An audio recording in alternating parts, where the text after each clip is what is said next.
Hello, learners. I'm Mary, and I'd like to welcome you all to our public speaking class.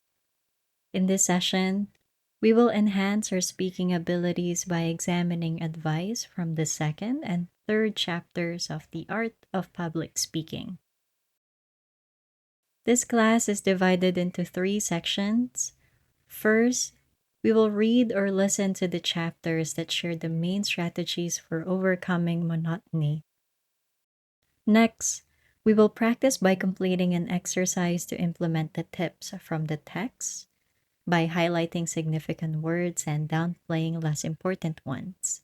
A written text will be shared later on. Finally, we will go over the points we gathered from the reading material and wrap up the class. If you're ready to begin, let's look at the first section. We will listen to an audio recording from LibriVox, and you have the option to either listen or pause the video if you prefer to read at your own pace. Section 2 of The Art of Public Speaking. Chapter 2, The Sin of Monotony. Our English has changed with the years so that many words now connote more than they did originally. This is true of the word monotonous. From having but one tone, it has come to mean more broadly lack of variation.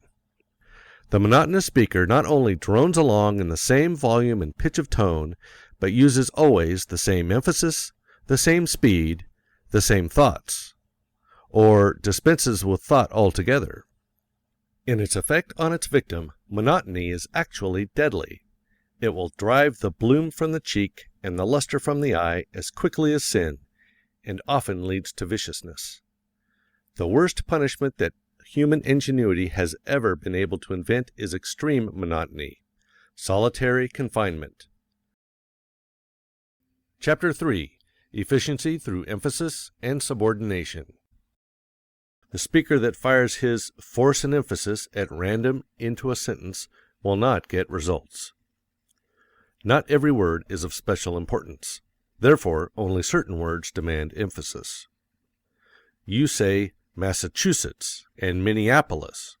You do not emphasize each syllable alike, but hit the accented syllable with force and hurry over the unimportant ones. Now, why do you not apply this principle in speaking a sentence? So far as emphasis is concerned, you may consider the average sentence as just one big word, with the important word as the accented syllable. Note the following. Quote, Destiny is not a matter of chance, it is a matter of choice. End quote. Speak it aloud and see. Of course, you will want to emphasize destiny, for it is the principal idea in your declaration. And you will put some emphasis on not, else your hearers may think you are affirming that destiny is a matter of chance. By all means, you must emphasize chance, for it is one of the 2 big ideas in the statement. Another reason why chance takes emphasis is that it is contrasted with choice in the next sentence. Obviously, the author has contrasted these ideas purposely, so that they might be more emphatic, and here we see that contrast is one of the very first devices to gain emphasis.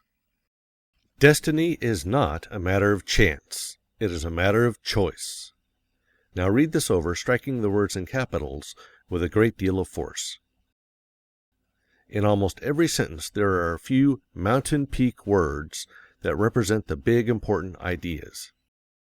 We do not know what the president thought when he got that message, but we do know what the president did. The words thought and did immediately catch the reader's attention because they are different from the others, not especially because they are larger.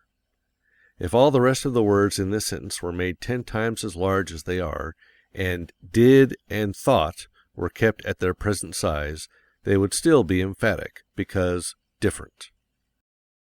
To make a word emphatic, deliver it differently from the manner in which the words surrounding it are delivered.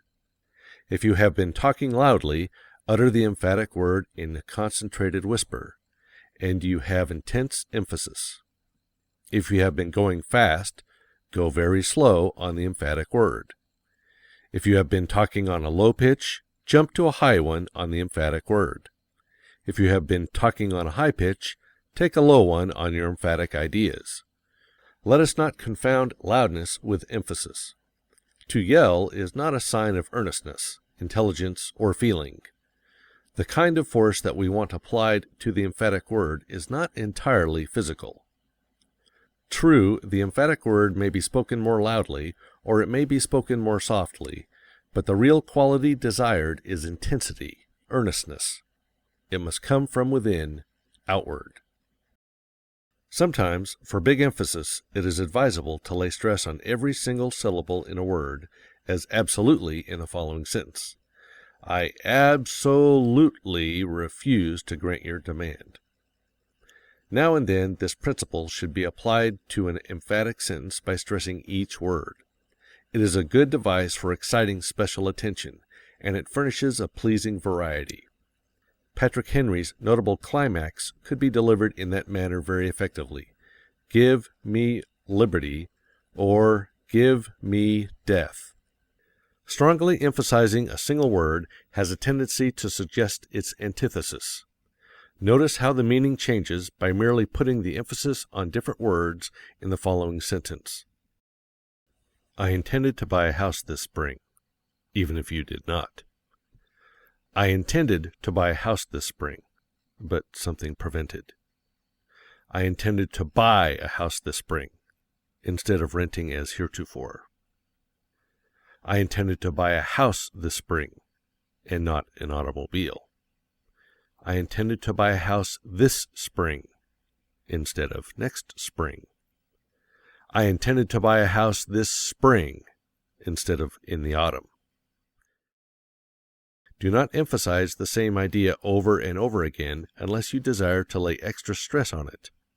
As a general rule, however, the new idea, the new slant, whether in a newspaper report of a battle or a speaker's enunciation of his ideas, is emphatic. You must understand that there are no steel-riveted rules of emphasis. It is not always possible to designate which word must and which must not be emphasized. One speaker will put one interpretation on a speech, another speaker will use different emphasis to bring out a different interpretation. No one can say that one interpretation is right and the other wrong.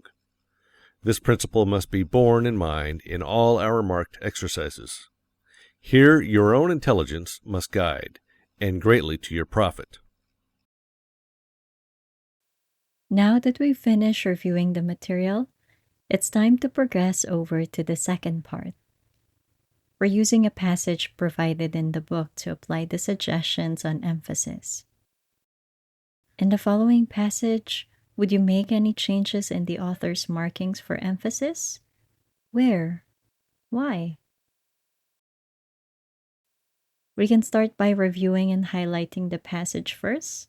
Once finished, we'll practice emphasis by reading it out loud.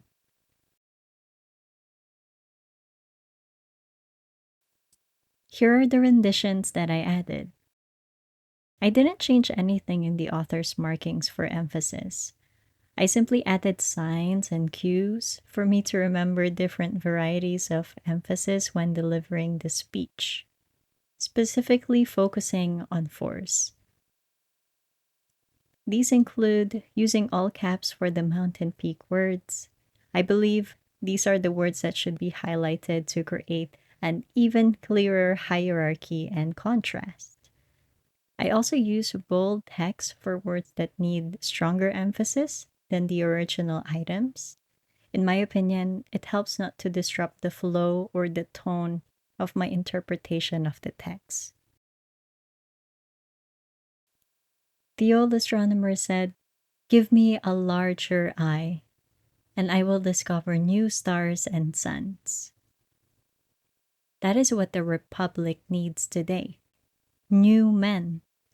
Men who are wise toward the soil, toward the grains, toward the tools. If God would only raise up for the people 2 or 3 men like Watt, Fulton, and McCormick, they would be worth more to the state than that treasure box named California or Mexico.